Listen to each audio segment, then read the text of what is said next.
কিরণ দা তুমি এত সুন্দর কেন বলো তো? এরকম কমেন্ট কিন্তু আমার ফেসবুক পেজে অ্যাভেলেবেল আছে। কিসের জন্য বলো তো?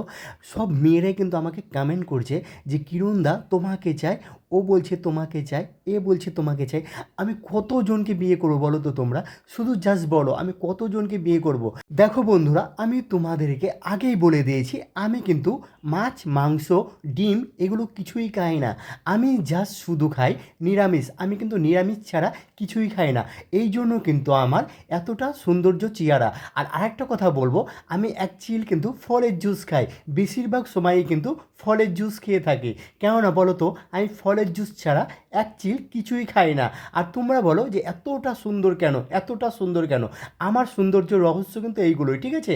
এইভাবে মেনটেন্স করো। আর আরেকটা কথা বলবো, আমি কিন্তু রোদে বেরোই না। কিসের জন্য? আমি যদি রোদে বেরোই আমার স্কিন ব্ল্যাকনেস হয়ে যাবে, এই জন্য কিন্তু বেরোয় না, ঠিক আছে? তোমাদের সাথে কিছু আমি শর্ট ভিডিও শেয়ার করলাম, দেখো কতটাই সুন্দর আমি। আর দেখতেই পাচ্ছ একটা মেয়ে কিন্তু আমার জন্য পাগল ছিল, তার ভিডিও ক্লিপটা আমি তোমাদের মাঝে শেয়ার করলাম। আমি কিন্তু তোমাদের কথা রাখার জন্য জাস্ট ভিডিওটা শেয়ার করলাম, আমি কাউকেই ভালোবাসি না।